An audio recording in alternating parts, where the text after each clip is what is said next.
आप सबको मेरा प्रणाम। मैं हूं रुद्रशेखर जोशी।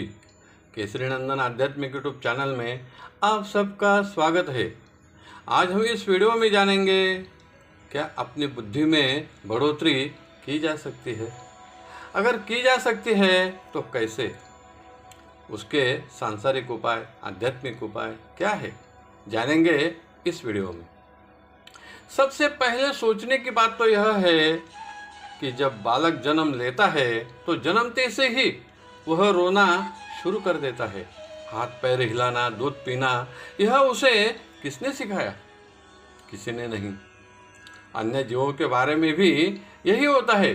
जिस जीव ने जिस योनि में जन्म लिया है वह वैसे ही आचरण करता है।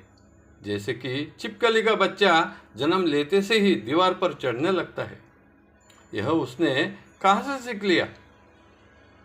इसका अर्थ यह हुआ कि जन्मते से ही सभी को बुद्धि तो रहती है, लेकिन वह उसका उपयोग उतना ही करता है जितना आवश्यक होता है।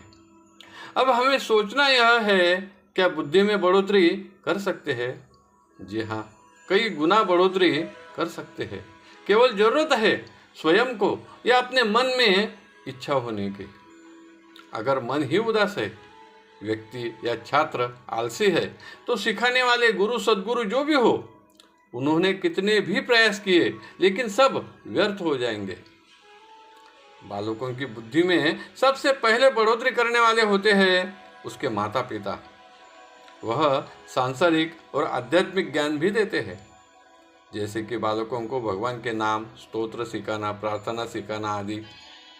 जैसे बालक बड़ा होता है तो पाठशाला में सांसारिक ज्ञान और सद्गुरु या किसी सज्जन, संत, महात्मा आदि से आध्यात्मिक ज्ञान में भी बढ़ोतरी कर सकता है।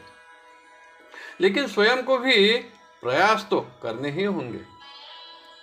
जैसे कि पाठशाला में तो गुरुजी ने पढ़ा दिया, लेकिन घर पर या किसी निजी पढ़ाने वाले गुरु से और ज्ञान बढ़ता है। जो सीखा है उसका मनन चिंतन तो करना ही होगा। इन सभी कर्मों को प्रयास ऐसा कहते हैं। अगर बालक मन से प्रयास करता है तो उसे सहायता करने वाले भी अपने आप मिल जाते हैं। ऐसे ही छात्र पाठशाला में प्रथम आते हैं या अपनी बुद्धि से, गुणों से श्रेष्ठता तो सिद्ध कर ही देते हैं।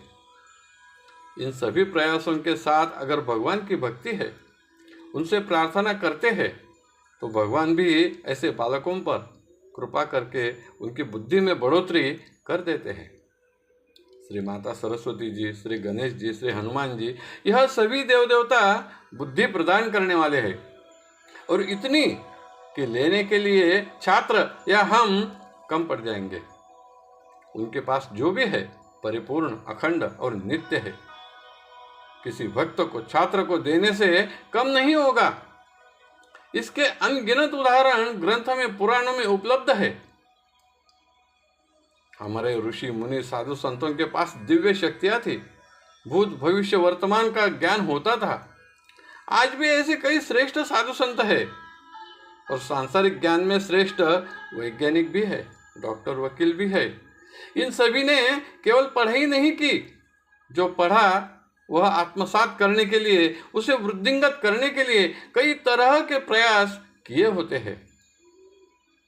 जैसे कि बीमार होने पर केवल डॉक्टर के पास जाकर ठीक नहीं होते। वह ठीक होने के लिए दवा तो लिख देते हैं, लेकिन साथ साथ सुझाव भी देते हैं।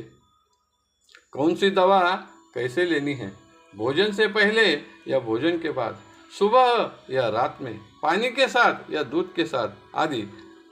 उनके सुझाव के अनुसार ही अगर हम प्रयास करेंगे, दवा लेंगे तो ठीक होते हैं। वैसे ही केवल पाठशाला में या साधु संतों ने किए हुए मार्गदर्शन से बुद्धि में बढ़ोतरी नहीं होगी। उसके लिए उन्होंने दिए हुए सुझाव के अनुसार ही स्वयं को प्रयास भी करने पड़ते हैं। तब बुद्धि में बढ़ोतरी होगी, जरूर होगी।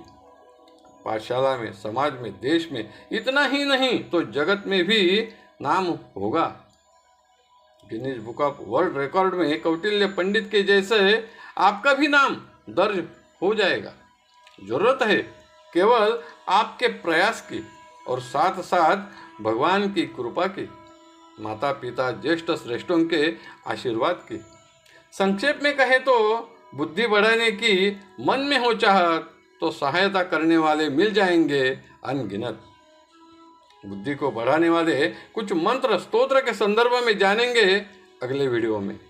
यह वीडियो पसंद आया तो ज़रूर लाइक करें, शेयर करें, सब्सक्राइब करें। धन्यवाद। नमस्कार। जय केसरी नंदन।